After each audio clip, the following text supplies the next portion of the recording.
I struggled big time in school. I did get decent grades in ninth grade, and I transferred from one high school, Southfield High School, to Detroit Crockett my sophomore year, and I was doing better. You know what I'm saying? I was eligible. You know what I'm saying? I was getting 2.0s, 2.5s, and stuff like that. So I was able to maneuver. But as far as being like honor roll student, nah, I never really achieved those accolades in school. But um, for me, man, it was a journey, man. I would definitely have to start back in fifth grade. You know what I'm saying? Like I didn't graduate from fifth grade. You know what I'm saying? I got moved along because of a situation where I put out a fire in the bathroom 2 weeks before graduation. So it was like, I literally put out a fire, bro. This one kid put the fire in the trash can, whatever. And boom, long story short, I put it out. Principal was like, no, there's no way we can hold this kid back. You know what I'm saying? So the city ended up having a special day for me. You know what I'm saying? Fire marshal was What? like, oh, yeah, they honored me, What? man, because I saved the school, bro. So they couldn't hold me back. So I got to the fifth grade. And Straight. all this in the book. It's, That like year to get to the ninth grade.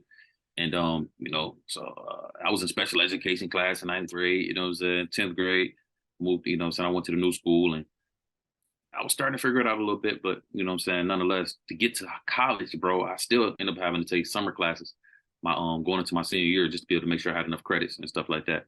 And I made it happen by the skin of my teeth, bro. But um yeah, bro, it was straight willpower, bro, and it was meant to be, at the end of the day, bro. I feel like I did enough to be able to get to Michigan State. And then Michigan State, you know what I'm saying? We had the help we needed up there, you know what I'm saying? Tutors and study halls and all that cool stuff, bro. So it actually helped me become a better student.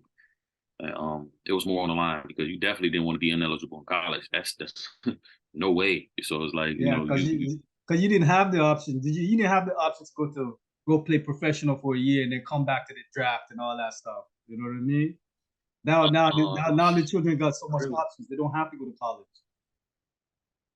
man, they got a lot of options now, man. So, but for us, man, yeah, we had to make it happen. Straight. Before we move on, how did you get into music?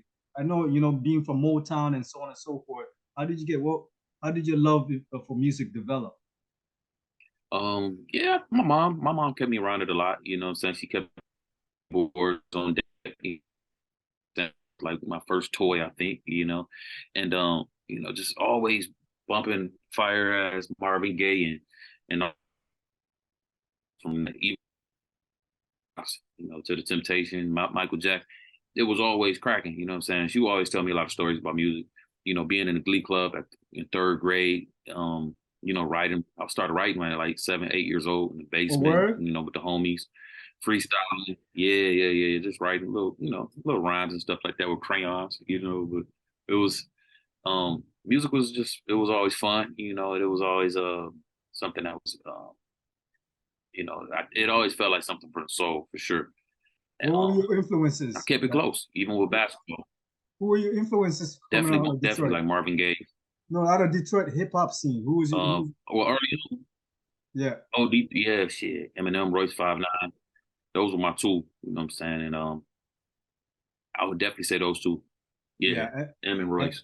M is a beast. I don't know, like I guess sometimes I feel like this like quote unquote reverse racism, as you want to call it, because It's weird. they don't want to give M his credit. Certain people in the culture don't want to give M the credit. Even I'm hearing Melly Mel, uh, uh, some people saying, "Yo, Eminem is just a guest in hip." It's like, yo, this we are humans in this planet. Stop this nonsense. Like the man grabs the mic and Yeah, kills it just like the next person. So I don't think his hue or his skin color has anything to do with the fact that he's that great. The man is just that sick. You know what I mean? So yeah, M was a is yeah, a yeah. He's dope, yeah. and he's also acknowledged. His current status and who he is and how that helped him. He's acknowledged that. Yeah, he's And that. one Yeah, he thing knows people that. can He never knows take that. away from him. He knows that. He knows Yeah, that. nobody can never take away the fact that he's never cheated the craft. Period. No. You know what I'm saying? No. He's always been studious. He's always paid homage. You know what I'm saying? He's one of those guys who I believe outside of his daughters, rapping is the most important thing to him.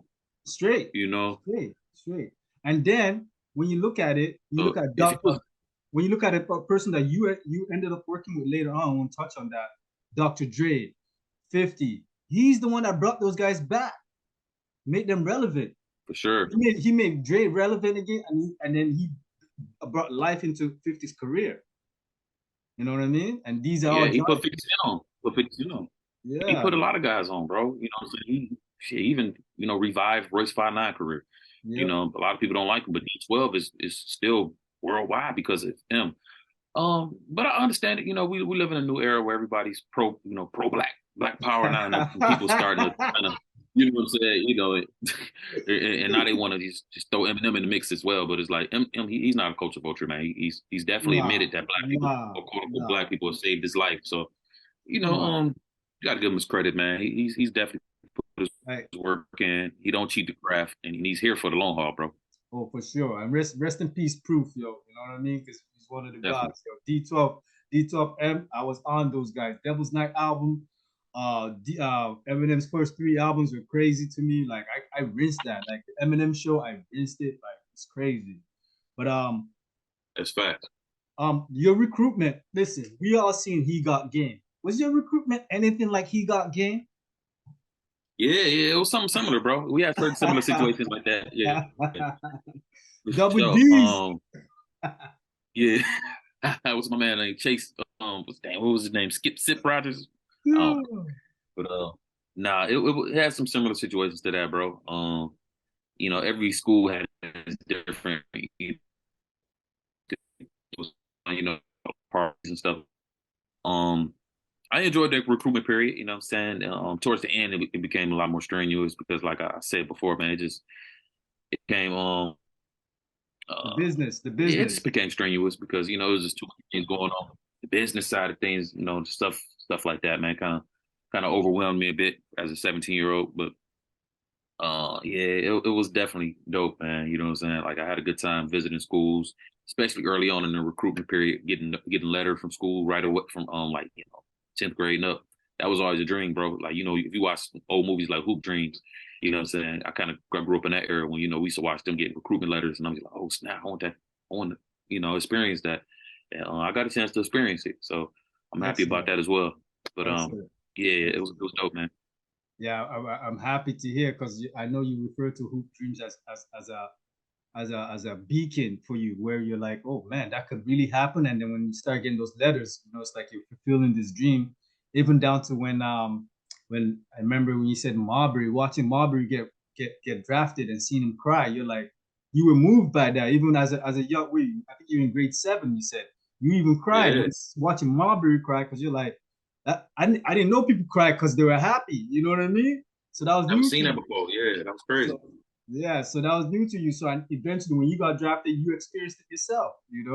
So which It was was really even doper when I got a chance to tell him about that. Like later on in life, I'm like, yo, oh bro, you word know what? out, yeah, full Yeah, circle, full circle. full circle, yeah, Yeah, that's really dope. I love to hear that. Yo, yeah, tell us about your So you eventually chose Michigan State University. Tell us about your journey in college, especially to Final Four and so on and so forth. Because if we yeah. look at before you go on, if we look at your stats, okay, just to be clear, before you get into it, you have the highest point percentage in NCAA tournament in all of Michigan State's history. You know what I mean? That includes like Magic went to your school. Who else went to your school? Mo P. I know Steve Mo Smith, P. Mo Anderson. Steve Smith, mm-hmm. You know Shannon Brown, Shannon um, Brown. Draymond Green. So there's some Hall of Famers that went to school with you, but you are the highest point getter ever for that tournament out of Michigan. Yeah, You know what I yeah, mean? yeah, So yeah, tell us about yeah, yeah. 2005, 2005 and the journey. Yeah, man, that was the year we won a nice little Final Four run. We struggled early on in that year. I remember playing some really tough teams. We got off to a really rocky start. I remember losing to Duke, early on in that season, down in Cameron actually. And so once we got them in the tournament again, it was like on and cracking. But even just taking it back a little further, that was my breakout year, bro. So before that year, I was actually coming off a double hernia surgery, so I pretty much sat out the whole entire summer.